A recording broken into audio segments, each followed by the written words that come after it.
He ordered the boy to lie down on the ground, threatened him with the gun, and raped the girl during that time. In broad daylight, he walked onto a crowded promenade, wearing a mask and a hood over his face, just a mask on his face. He had a gun in his hand, approached a woman, lifted her up, carried her off the promenade, dragged her to a secluded place, and raped her there. No one reacted, not even when policewomen were mobilized. These policewomen acted as decoys, walking around the city and exposing themselves to attack. Hello, welcome to another episode of Criminal Patrol, a story from Świnoujście. Everything started on September 8th, 1997. It was very early in the morning. A lady went out for a walk with her dog. It's a place, although in the forest, where quite a lot of people come. It's right by the Polish-German border. She walks through the forest, the dog is running around somewhere, and at some point she notices that there's something by one of the trees. She comes closer. She can't really tell if it's something hanging or sitting, but she got even closer, terrified. She realized that it was a figure hanging from a tree, but hanging in a sort of half-sitting position. So the lady ran away, but she noticed that it was a woman's body. She notified the police and the investigation began.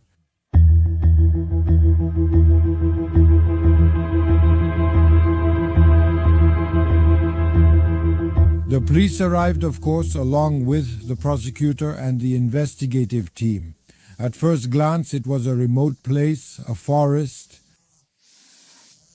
A hanging figure, well, everything suggested, or much suggested, that it was a desperate woman who had committed suicide.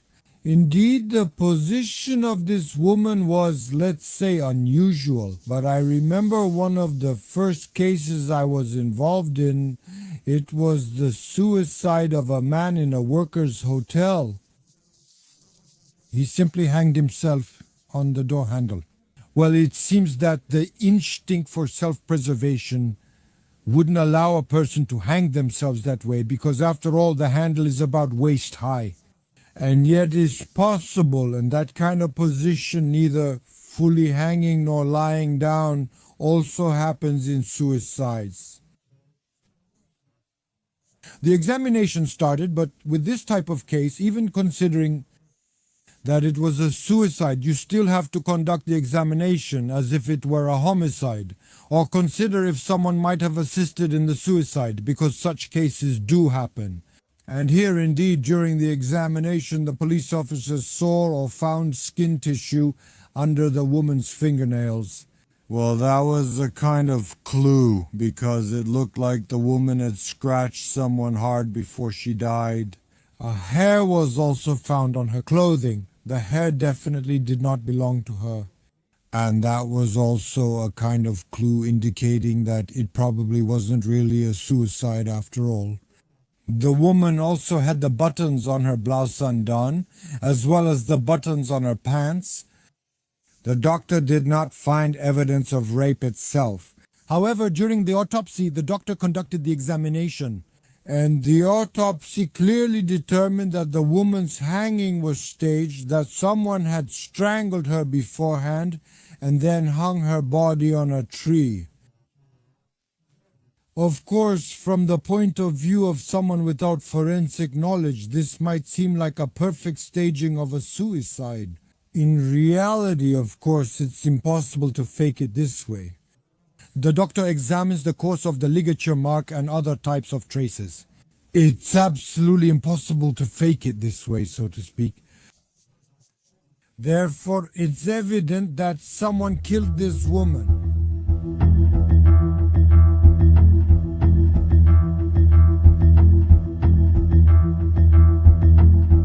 Of course, it was important to determine who this woman was. That was determined quite quickly. There was simply a report of the disappearance of 40-year-old Jolanta, but as it turned out, Jolanta was an employee of the Świnoujście Customs Office. She was somehow simply fighting against drug smuggling. In fact, at that time on the coast in Świnoujście, a criminal group involved in large-scale drug smuggling and trafficking was broken up. Jolanta was somehow involved in this. That was the version that emerged at the time, that it could be revenge from the criminal underworld, from gangsters. It was very real, serious, and naturally the matter was very serious. Also, other kinds of versions also appeared. It was known that Jolanta, the previous evening, on September 7th, was at a party with her friends at one of the venues in Świnoujście. They were just saying goodbye to their friend as he retired. Jolanta left the club around 4 o'clock. She left with her friend, but the friend, to put it mildly, was not in good shape and just stayed on a bench, and she left him there and went on her own, supposedly in the direction of the center of Świnoujście. And that was the last trace. Of course, with the theory about the smuggling group, they also quietly started checking Jolanta's friends, because you can never rule out that maybe one of them was simply jealous. Maybe she might have gotten on someone's bad side. Of course, we couldn't rule out the possibility that one of her colleagues was behind it. Jolanta was married, she had a daughter, so maybe jealousy was involved.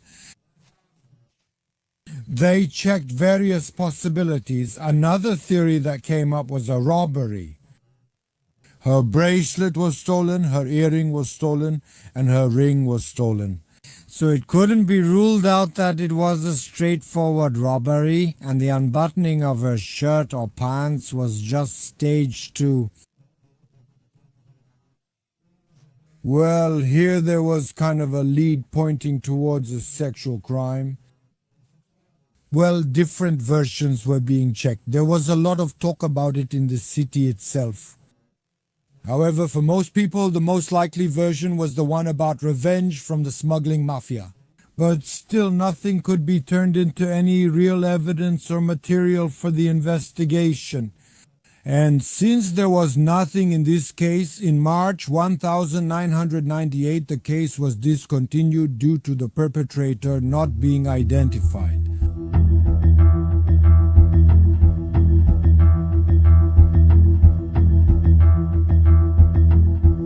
Years passed. March 7th, it's already the year 2000. Another resident of Świnoujście, Aneta, a 22-year-old girl. The girl, I would say, was very physically fit. Aneta has been practicing karate with great success for quite some time. She knows how to fight, she knows how to defend herself, she has results. Aneta arranged to meet with her boyfriend. This boy lived about 2 kilometers away on Uzdrowiskowa Street. Well, you just had to walk a bit through the forest and then along the promenade. It was a short distance, but again you had to go through that forest. Aneta lived together with her friend. When Aneta didn't come home the next day, her friend started to worry. She called that guy, and he said that he was surprised too, but Aneta just didn't show up for the date or the meeting with him. He doesn't know why she didn't come.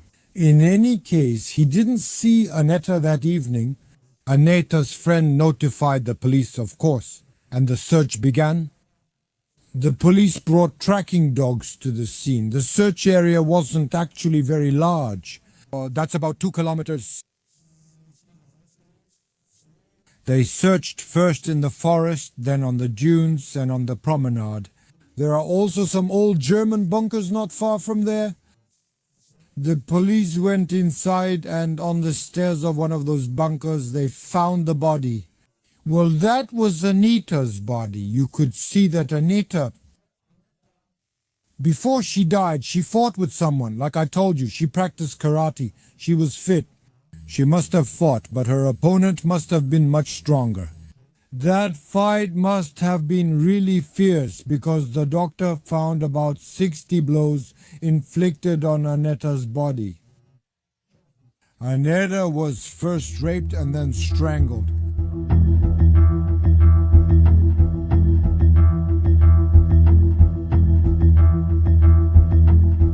Of course, this information spread like wildfire throughout Świnoujście. Anyway, the police have no other choice in such a situation because people need to be warned. Many people, as well as the police, also connected these two cases, the murder of Jolanta and the murder of Aneta. Everything suggested that this thug is either very strong, very agile, or there are several attackers. Since Aneta couldn't handle him, that could have been the situation as well. The investigation started. There was little. What was important was that a biological trace was also found on Aneta's body, a trace of semen. So at the moment he would be detained, it would be possible to prove this murder against him, but there was nothing, there was no information. However, as I said, all of this echoed widely throughout the whole city.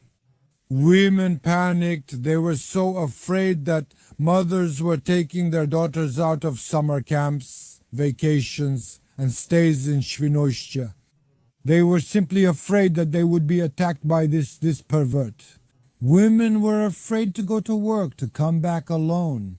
It was understandable, a kind of fear psychosis, but of course justified by everything that had happened. They even gave this man a nickname. People called him the Vampire of Świnoujście.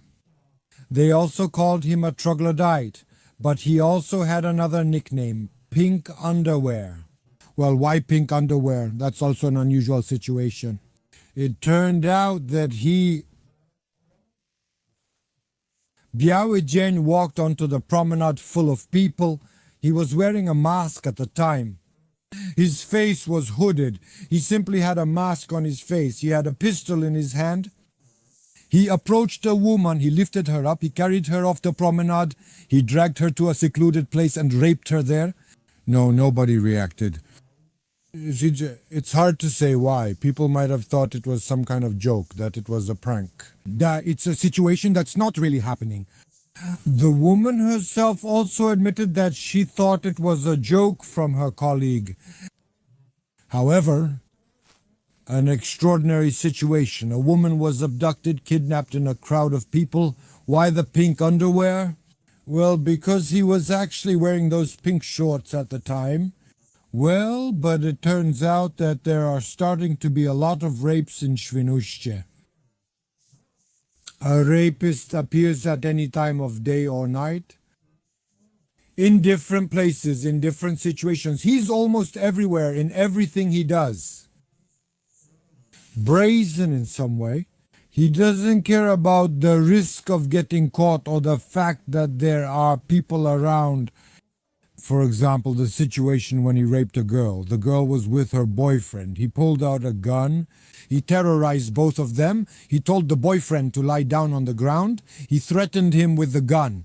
And during that time, he raped the girl. So there were really many rapes. No, the police didn't have any leads. They made a composite sketch. Only from that composite sketch, because they were wearing a balaclava, it was known that he had some kind of gap between his teeth, that he's about 1 meter 80 tall, probably young, around 25 years old, strong, that he has dirty fingernails and a bit of a belly. Well, that's practically everything we've managed to gather. Of course, a composite sketch has been made. It was what it was, but it was posted all over the city. Those composite sketches appeared everywhere, at bus stops, in stores, and everywhere people were.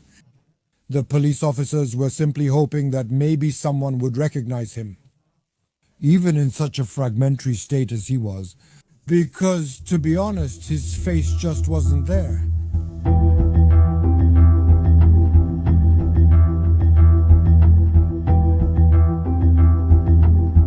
The police, of course, did everything they could to stop him. For the police officers from the whole province, it had already become a matter of prestige. Here, the headquarters took control over the case. provincial. Potential suspects were identified, people with a criminal past. Also, because all of this happened close to the German border, at some point the police came to the conclusion that maybe this German destroyer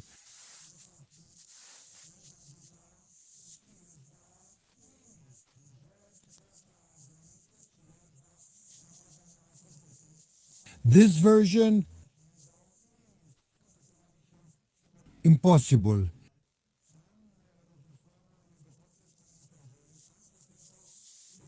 Okay. But again, nothing. That information wasn't there. And the rapist, the attacker, was getting more and more brazen. Somewhere around August 2000, he terrorized two girls with a gun who were simply walking through the park. He dragged them somewhere to a secluded spot in that park and raped or sexually assaulted both of them. He was in somewhat public places. Of course, the police were heavily criticized here for being incompetent, for not being able to handle it, and for people being afraid. In this situation, of course, what was being said was not without reason. The police officers were aware of this. At some point, it even seemed that the attacker had been apprehended. That's the story. His composite sketch was hanging in one of the lingerie stores. A man who looked like him entered that store. The saleswoman starts looking at him. She sees this man walking somewhere between the shelves. And he just walks up to some guys over there of that underwear or somewhere under a shelf, and he smells the underwear. Well, since he looked similar, she called the police. They came, detained him, the interrogations began, but it turned out it wasn't him. It was just some fetishists who had those kinds of preferences. But he definitely wasn't a murderer or a rapist.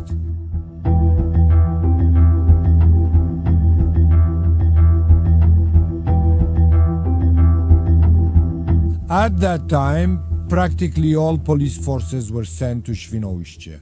There were police officers both in uniform and in marked police cars clearly visible. There were also plainclothes police patrols, the criminal police. They even mobilized policewomen. Those policewomen were a kind of bait walking around the city. They just made themselves vulnerable to this man's attack. They were protected or backed up by their fellow police officers, but it was all for nothing. None of these provocations worked. He didn't attack.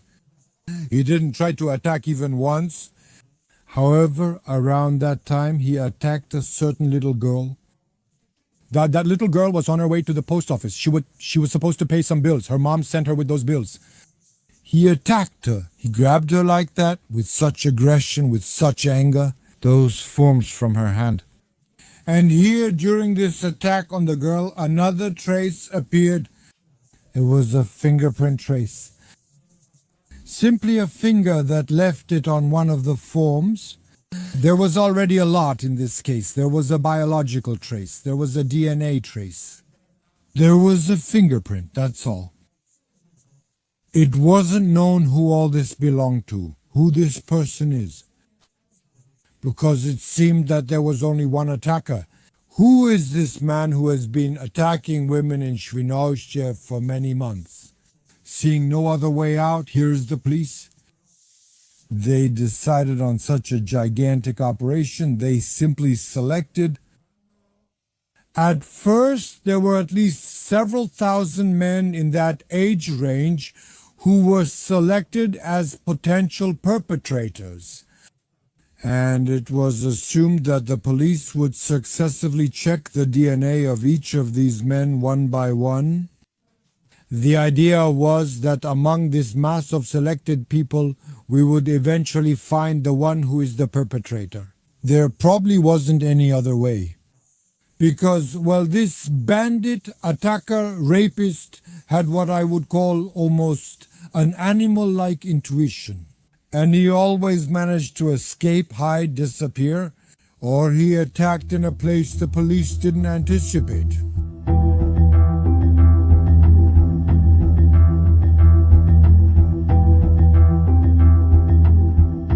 This massive search operation began of a killer and a rapist. Here, they asked for help from a distinguished geneticist from the Medical Academy in Gdansk, Professor Ryszard Pawłowski. He was the head of the group that conducted the research. They were waiting for some kind of result. By then, the group had already managed to examine at least several hundred men. And one evening, the professor called the police officer, and he said that he had a genetic code similar to the genetic code of the killer and rapist. Similar, but it wasn't him. However, the one who was tested had to be related in the male line to the killer. And it was exactly this man they were looking for. And that was the first very clear lead.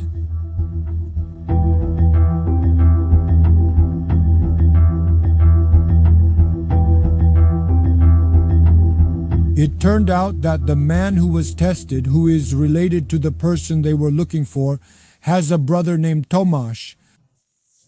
Tomasz, his brother, was 25 years old at the time. From that moment, police officers watched him. When Tomasz was driving his car the next morning, a police patrol stopped him for a road check. He had to, just like any other driver. He had to blow into the mouthpiece. Of course, he left his saliva on that mouthpiece. His DNA, that DNA was compared with the trace found at the scene of Aneta's murder. And it was him, it was his genetic code. It was this Tomasz, a 26-year-old man. He was wanted by the police. For many, many months, he was suspected of murders and rapes. He was arrested on January 16th. He went to the fish fry on the promenade then, and presumably he was looking for his next victim again. Someone he could follow. He was waiting for the right place. He threatened, attacked, put on a balaclava, and raped. Well, this time he didn't succeed. He was apprehended by the police officers. During the interrogations, he didn't admit to anything. He first faked mental illness, then claimed that he was framed by the mafia, that a group of smugglers set him up for all of this. However, of course, all the evidence clearly pointed to the fact that the Świnoujście rapist, the vampire of Świnoujście, the one with the pink underwear as he was called, was actually Tomasz.